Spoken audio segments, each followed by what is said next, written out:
This video is brought to you by Scopic.com. Get yours now.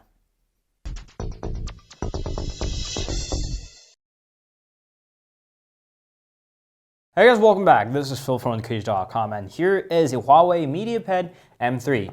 Well, we have unboxed and reviewed the previous one, M2, and that turned out to be a pretty good tablet. Not spectacular, but the speakers were pretty good. And this prolongs that legacy with the Harman Kardon audio. Yes, now it's a Samsung company, I know. And Smart PA SW 3.0 and AK4376 from Asahi Kasei. Enough said about the specs, let's get inside the packaging. So it's got this very squarish packaging, and we can open up with the little tape right there. We're going to open that up, and there is the tablet itself. We're going to take it out of the box and put it right there, and there is a manual along with the SIM card tray removal tool. But what we have here is a Wi-Fi version, so you can use this tool to take out your micro SD card slot. And inside this little packet is, of course, the manual. It's a very thick kind of one, and here we go with the charger and the micro USB cable. Yes, it does use the little bit older standard of the micro USB, and here is the charger, and the charger itself is not that high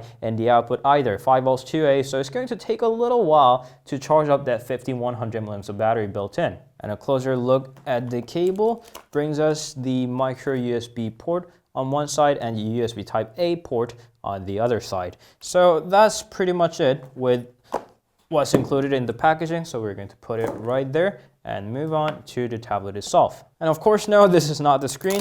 This is the screen, and this is a 2K display that's 2560 by 1600 pixels. That's 16:9 ratio. There are some people prefer 4:3 ratio. I do that sometimes, but since this is a smaller kind of tablet where it's easier to handle by one hand when you're riding in subway or in the buses, I think this is also a good ratio for a one-handed operation. And that is how the rear looks like. That's an 8 megapixel camera that you see right there, along with the same 8 megapixels camera on the front side. There's a Huawei logo, and there's a little antenna slit right there. Harman Kardon certified and co-engineered with, and the model code, and that's pretty much it.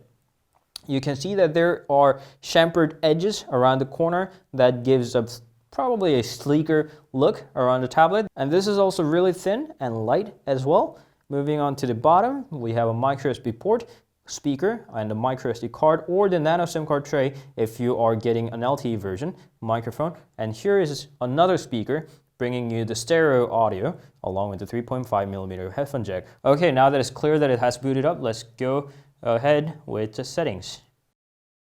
Alright, here we are with the Huawei launcher. It is running on top of the Android version 6.0, although I did hear that Android Nougat update has already arrived, so we'll try that. 4 GB of RAM, 32 GB of storage, although if you want to, there is also a 64 GB of premium model. It's also got a technology called the Clarity View 3.0, so you can change the color mode from vivid to normal, or there is an eye comfort mode, which cuts off the blue light so your eyes don't hurt. And here you can change the color temperature as well. And yes, that is the soft key used to navigate around the Android system, or you can even use that fingerprint reader combo home key right there. So one single touch is back, long press is home, and you can swipe to get into multitasking. So you can use it like that, which is also in the Huawei's latest flagship P10 as well. So this is Huawei MediaPad M3, and I usually use my tablet to watch some YouTube clips and listen to music and surf around the web. And this seems like the perfect size to do those everyday tasks, because I don't really play games on my tablet. It's just lighter tasks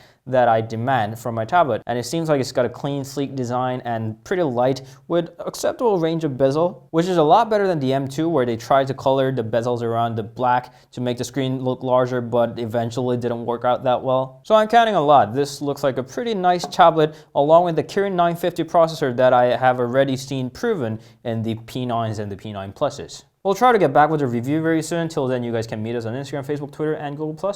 And this was Huawei MediaPad M3 8.4. Thank you all for watching, and we'll see you guys later. Ciao.